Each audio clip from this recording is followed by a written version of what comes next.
What's going on, everybody? Welcome back to a brand new video. Today we're going to be doing some log analysis on ELK. We're going to be doing a walkthrough on a room called Servidae. We will explore the components of the elastic stack and gain insights into various search and filter functions available in Kibana.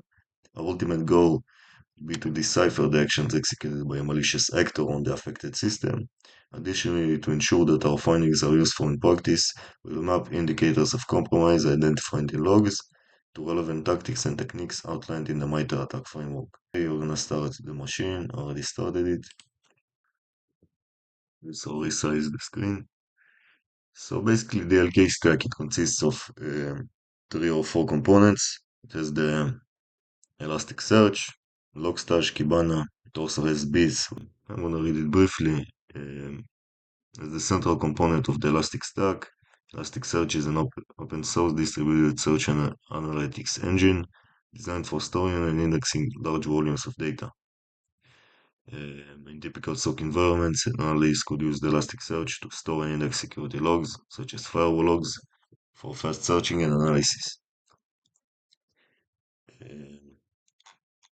Logstash is a data ingestion and processing tool, primarily used to collect, process, and transform data from various sources and prepare it for storage in Elasticsearch or other systems. For example, Logstash can ingest and parse logs from multiple sources and systems and then send the data to Elasticsearch for indexing and storage.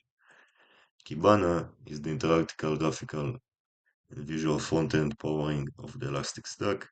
Kibana provides a user-friendly interface and allows users to create interactive dashboards, visualizations, and reports based on the data stored in the Elasticsearch.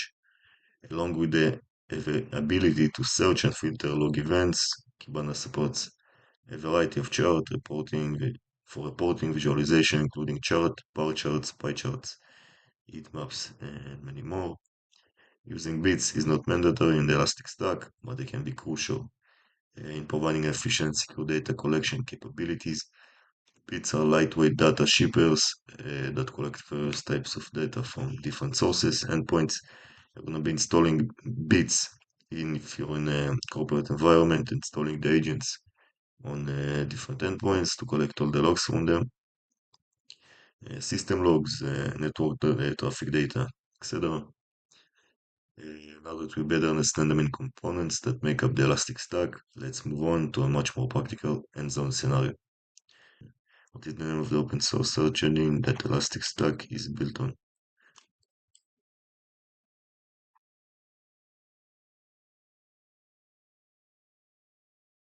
Which component of the Elastic Stack would you use to perform advanced filtering and processing of data before it gets stored? So it's going to be Logstash. Okay, the compromised workstation scenario. Bill Smith, a senior financial executive at Servidae Industries, stated that he received an email from an unknown sender containing a PDF file attachment that required his action. At first glance, the email appeared legitimate and he downloaded it and opened it without any suspicion. This is how it usually goes down. After some time, Bill noticed his computer was acting abnormally and contacted IT support, claiming that his workstation was slow and freezing up intermittently. Soon after, security alerts indicated suspicious network activity and unauthorized commands executed on Bill's workstation. A copy of the security alert from the organization's EDR solution reads, "This is an automated security alert generated by the end defender. Suspicious network activity and potential remote access were detected on workstation Servidae Bob Finn within the specified time range of May. As a SOC analyst at Servidae Industries, it's up to you to investigate the security alert by reviewing the logs to identify the cause and nature of the suspicious activity on Bill's computer. Fortunately, the organization recently implemented an Elastic Stack solution and an Elastic agent was installed to collect logs from Bill's workstation. We have access to the Kibana dashboard, which contains logs from the time of the incident. Let's walk through the investigation and determine if there were any signs of account compromise or malicious user activity. I'm ready to investigate. Okay, so Kibana, we're gonna log in. take the password.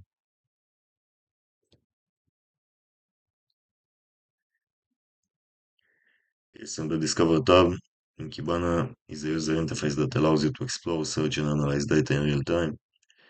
You have the time filter to filter out the time. You can edit the time zone right here. They want us to edit it to Europe, London. I'll do it real quick.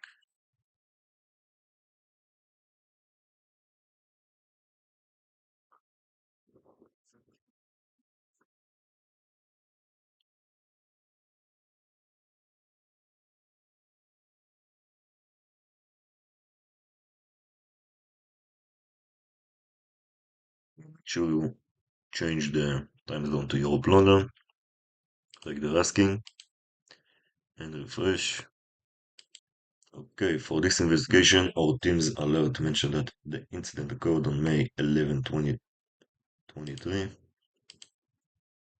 Click right here, click on Absolute. Okay. Start date, text field, set this to May 11.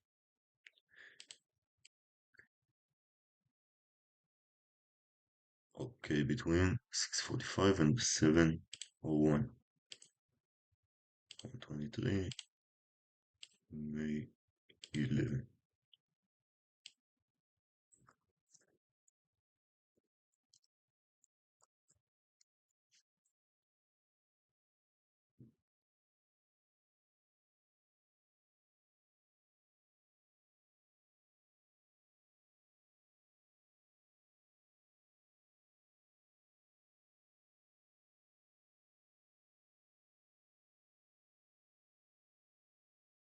So after you make sure the time is right, you can start. Click the green update button, update the date and time filter specified how many total hits were captured within the selected period time. It's going to be around 20. Okay, Kibana fields and values. Available fields. Now that we have applied our desired time range, we can start looking at different fields available from a dataset. In Kibana, fields refer to the individual data elements or attributes extracted from the log data available for searching. We have agent name, event category, process command line, process executable, process name, related user, source and dest IP.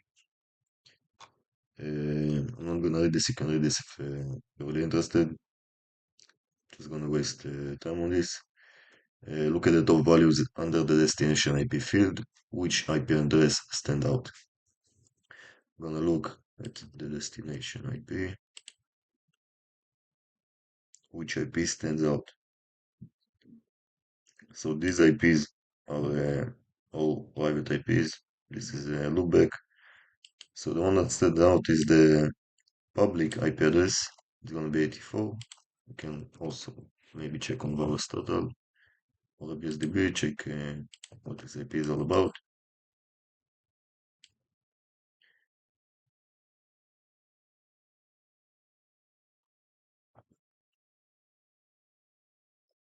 Okay, it's not Varus Total yet, but I know it's this IP.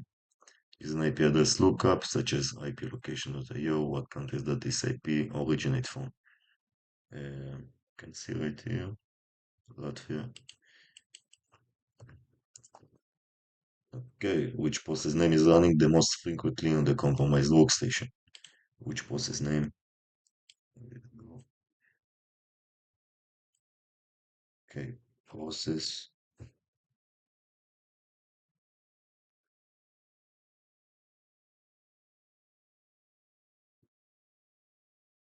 name. The one that runs most frequently, it's gonna be the call.exe.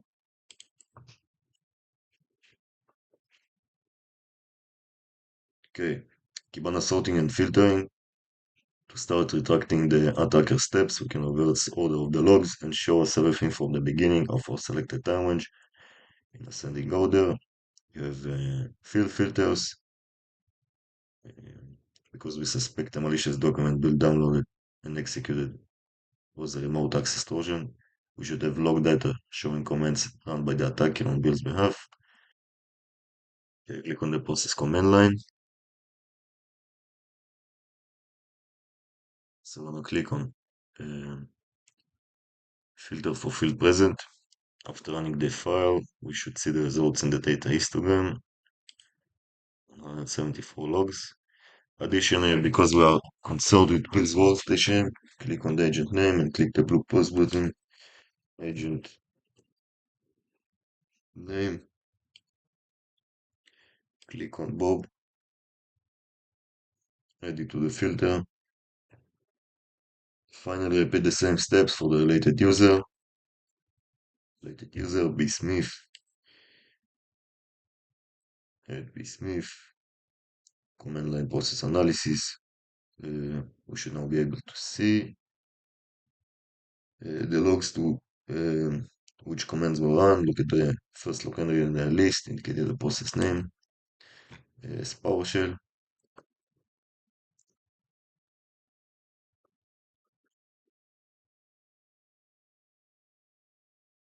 Okay, PowerShell. Log details. Look into the details of every log. What is the process ID of the potentially malicious PowerShell script? Okay, so we're down to 5 logs.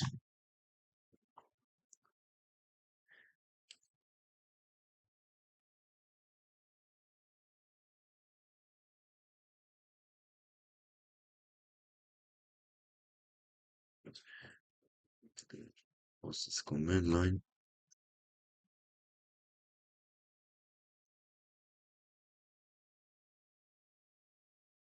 Okay, revoke web request. It might be this one. Okay, I'm just gonna add this filter also to show me. Okay, I have a batch file,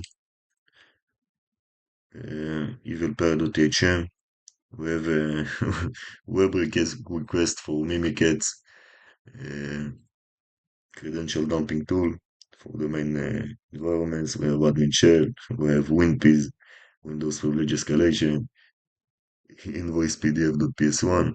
When Bill downloaded the PDF and it was started happening, what was the process name of the process that spawned PowerShell.exe? Okay, so what spawned PowerShell.exe? What is the process name?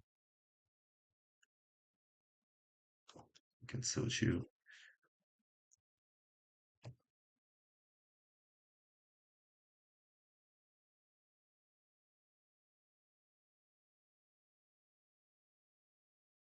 Wait, what spawned PowerShell?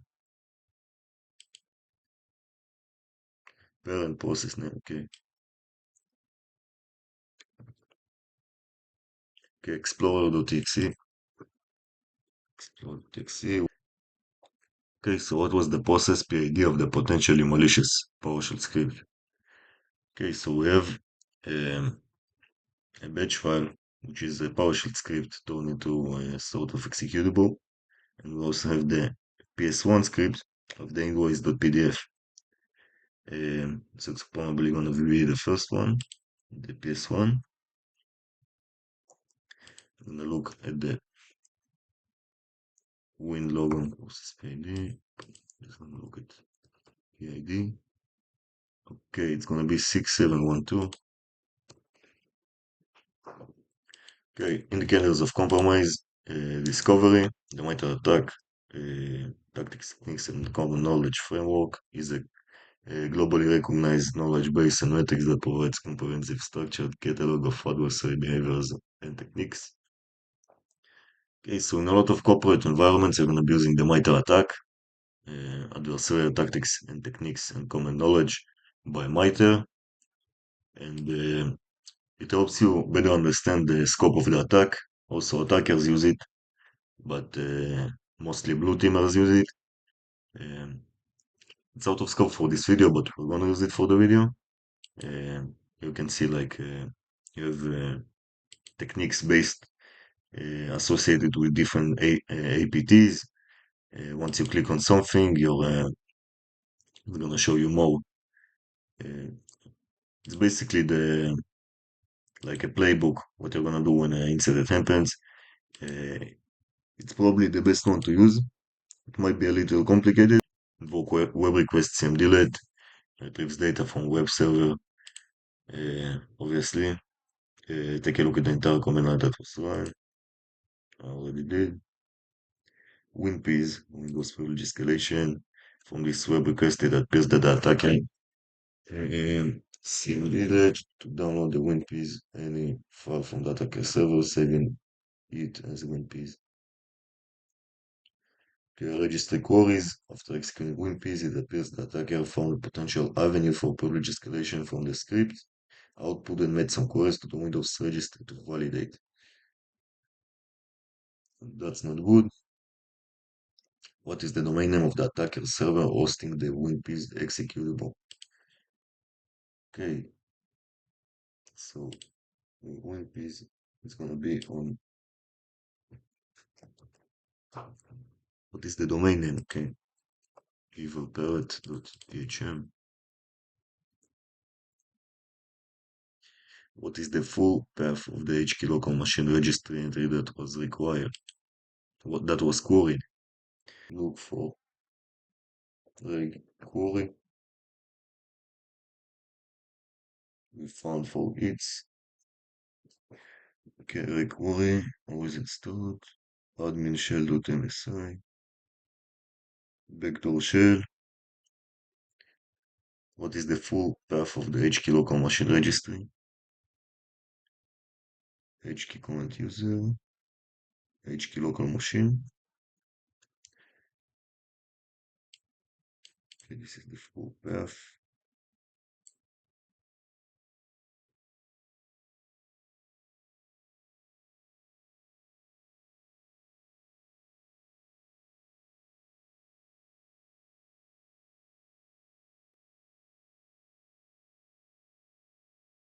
Okay, indicators of compromise, privilege escalation.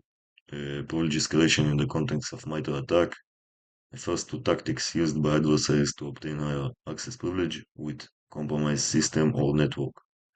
It involves using techniques and exploiting misconfigurations to elevate privileges from the initial um, compromised state to gain more control and access to sensitive resources, data, or functionality. Privilege escalation is typically performed after an adversary has gained an initial foothold or unauthorized access to the system.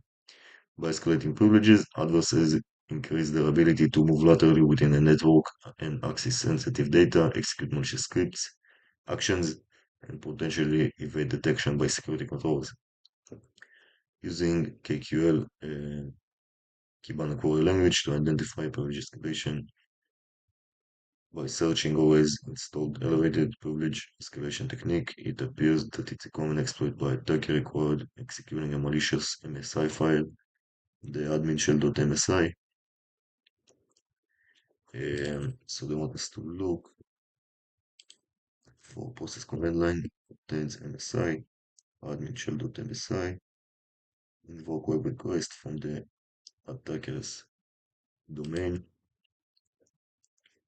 What is the name of the malicious MSI file? It's going to be admin shell.msi. Okay, indicators of compromise, persistence. Persistence in the context of MITRE attack refers to tactics and techniques used by adversaries to maintain long-term access to a compromised system, network, even after initial access. Okay, I'm not gonna read this. First, let's clear the process command line MSI. As we need to expand our scope, ensure to click the green update button icon. Next, change the related user filter from bsmith to system. Okay, we're gonna go here, edit filter, and change it to system. Update the filter. Persistence. Creating administrative accounts. Briefly looking at the histogram chart at the top of our dashboard, we see a small spike at 654, which is right around the time the attacker achieved elevated access. The histogram chart displays the frequency. Okay, we can immediately see some suspicious commands being run after 654. Net user creating a backdoor shell. We can remove the process Command right here, but we can see all the commands is running. Okay, we can keep it. Net user backdoor, add expires never. Obviously creating an account that never expired for backdoor access. Not local group administrators, elevating the privileges to administrator. Persistence, task scheduling. Let's continue by retrieving the original timeline to see the rest of the events.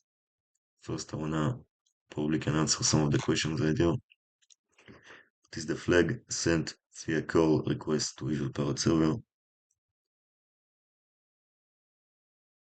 Okay, where is this flag?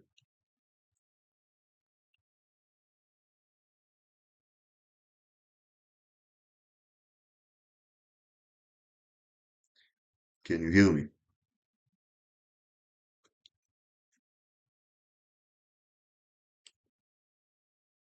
What is the name of the registry value the attacker added? What is the name of the user account the attacker created to maintain privileged access? Okay, so I'm gonna remove. No, we're gonna keep it. Okay, wait, let's read some more. Okay, immediately we can see the invoke web request cmdelete that accustomed to now, the attacker appeared to have downloaded file named beacon.bat from the evil parrot. Bat, short for batch, is a script file used in Windows to automate tasks using PowerShell. The name beacon refers to command and control technique used by attackers to maintain persistence and communicate with compromised system.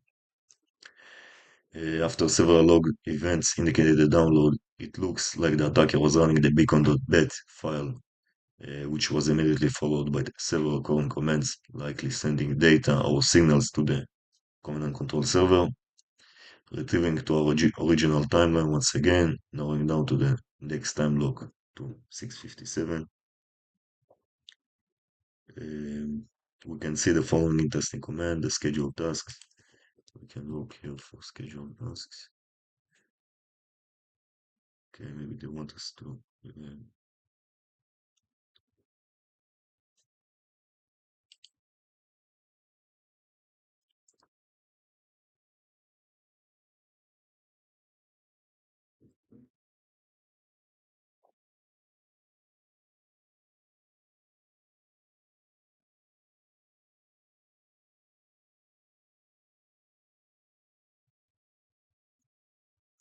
just look at reg edge.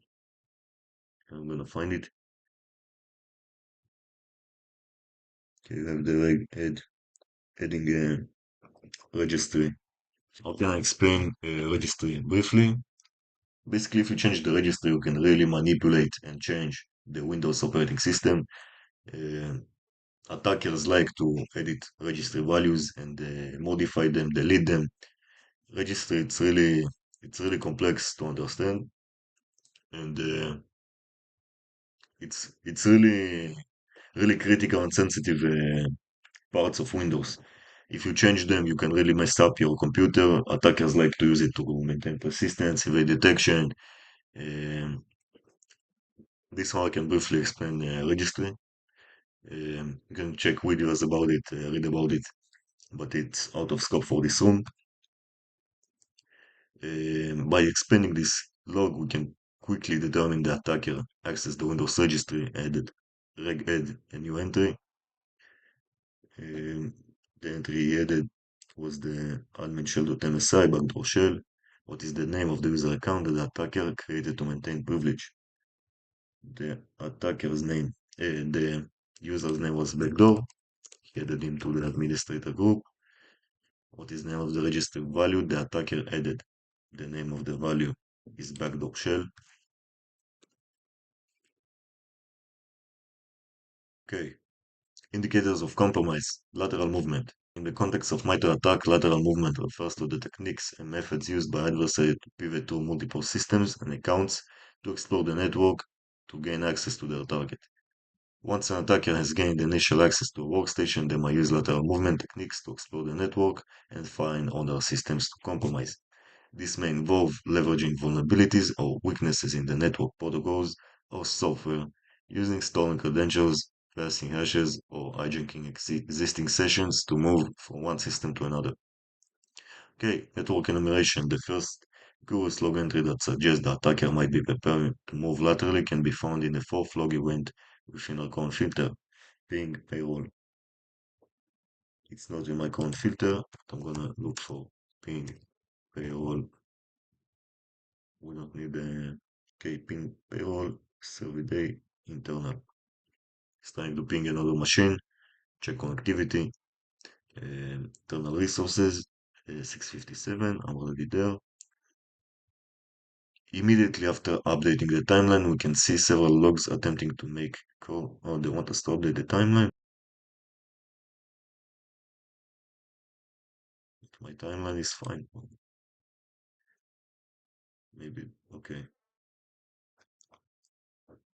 Immediately after updating the timeline, we can see several log attempts attempting to make call requests to the payroll internal website to filter out unnecessary repeating logs like the beacon call commands. Let's say the following KQL query, process name called exe and not process command line beacon. I use this one. Okay, 26 hits. We can combine multiple. Maybe they want us to remove them. Okay, it's fine. Internal server workforce. Wait. Along with filtering the results, this KQL query demonstrates that we can combine multiple statements. We can use wildcards. We can exclude specific results by using not. Internal server brute force. After adding the above KQL query to our results, we now get a clearer picture of what the attacker attempted to access. To access the internal payroll website. Okay, he sent a post request, sending data to the server. The request parameters indicate the attacker is attempting to submit the login form. Submit using the user account bsmith. Each log event shows the attacker is incrementing password attempts using brute force. Fortunately, we will not have to come to each attempt to identify if there was any successful access because we were given further information from the development team that the internal payroll website responds with a session cookie named PHP session for any successful logins. So now we're gonna look for PHP session to find the successful login, and we have two hits. And I'm in your payroll. Call post request, username Smith, password 123. He's probably using a Bob suite or something. Okay, internal server data exfiltration. Now that we know the attacker brute forced their way into the internal payroll website as the Bill Smith user, we need to identify which directories or files they have accessed on the server after authenticating. So now we're gonna use the KQL query. Look at this. And now we see what data he accessed. Bank details.csv. It'd be like that. This will return three relevant results. The first two show the attacker accessing the employer payroll.php. Okay, we have employee payroll.php. The final result in our logs shows the attacker downloaded potentially sensitive CSV file after gaining access to the payroll server. It was saved to Bill's desktop, which, if investigated chronologically without the count filters, is immediately followed by the FTP command, likely to exfiltrate and transfer the stolen document back over to the attacker's system. Mitigation. The above analysis conducts that gaining control over Bill's system, the attacker could further enumerate using the workstation access. Okay, there are several defenses concepts around mitigating an attacker. Network segmentation, strict access control, zero trust. Okay, what was the password the attacker used to gain access? Okay, it's gonna be password 123. What flag was included within the HTTP request after the attacker's successful logins? It's gonna be THM, I mean your payroll. Okay, what was the session cookie value that the attacker included in the call request in 65808? Okay, 65808. Okay, the session ID, the cookie.